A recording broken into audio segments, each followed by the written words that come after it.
માનનીય પ્રધાનમંત્રી શ્રી નરેન્દ્રભાઈ મોદી સાહેબે પ્રધાનમંત્રી બન્યા પછી આખા દેશના ભારતીય જનતા પાર્ટીના કાર્યાલયો એ કમલમના નામથી એ બનવા જોઈએ। એમાં સાદાઈ હોય પણ બધી જ વ્યવસ્થા હોય, કાર્યકર્તાઓનો સંપર્ક થઈ શકે, સંવાદ થઈ શકે, લોકોને પોતાના પ્રશ્નો માટે આવીને રજૂઆત કરી શકે, પોતાનો ડેટા પણ એમાં મેન્ટેન કરી શકે પાર્ટી દ્વારા। એ માટે એમણે જ્યારે આહ્વાન કર્યું ત્યારે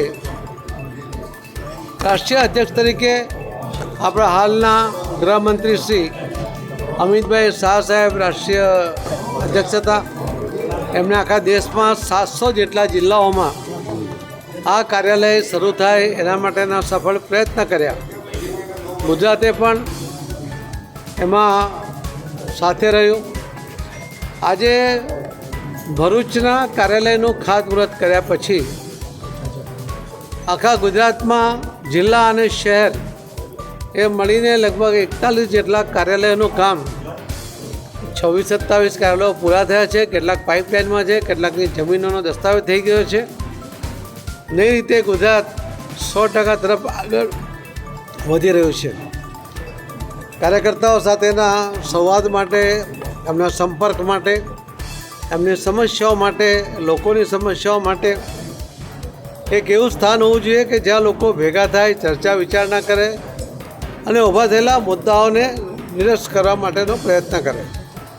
એના માટે આજે વડોદરા કાર્યાલય એમણે લગભગ 13-14 તારીખે કમુહૂર્ત બેસે એના પહેલાં જ એની પૂજા કરીને પ્રવેશ કર્યો। આજે એમને તખ્તીનો અનાવરણનો કાર્યક્રમ રાખવામાં આવ્યો છે। કાર્યકર્તાઓનો જે ઉત્સાહ અને જે ઇન્વોલ્વમેન્ટ આજે અહીં જોવા મળે છે એનાથી ચોક્કસ વિશ્વાસ છે કે આ કાર્યાલય વડોદરા વાસીઓની સમસ્યાઓના નિરાકરણ માટે પાર્ટીના કાર્યકર્તાઓ દ્વારા ખૂબ રસ લઈને અમને મદદરૂપ થવાનો સફળ પ્રયત્ન કરશે। મારી બધાને ખૂબ ખૂબ શુભેચ્છાઓ છે।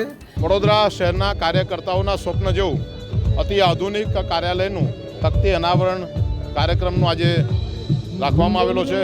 ગુજરાતના અમારા યશસ્વી અધ્યક્ષ માન્ય પાટીલ સાહેબ એ આજે આ કાર્યક્રમમાં આપણી વચ્ચે ઉપસ્થિત છે। માન્ય રત્નાકરજી પણ આવ્યા છે અને આપ જોઈ શકો કે યુવા મોરચાએ મોટી સંખ્યામાં રેલીના સ્વરૂપે આ કાર્યાલય ખાતે આજે જૂના કાર્યાલયથી પધાર્યા છે। ત્યારે જે કોઈ પણ કાર્યકર્તાઓ વર્ષોથી પાર્ટીની સાથે જોડાયેલા છે તેમના માટે આજે ગૌરવની બાબત છે અને આજના દિવસે વડોદરાના સૌ કાર્યકર્તાઓને અભિનંદન આપું છું, એમનો આભાર વ્યક્ત કરું છું કે આવા સુંદર મજાના કાર્યક્રમમાં આપણે સૌ સાથે મળીને જોડાયા છે। हमसे जुड़े रहने के लिए हमारे YouTube चैनल को सब्सक्राइब करें और नई वीडियो की नोटिफिकेशन के लिए बेल आइकॉन को दबाएं।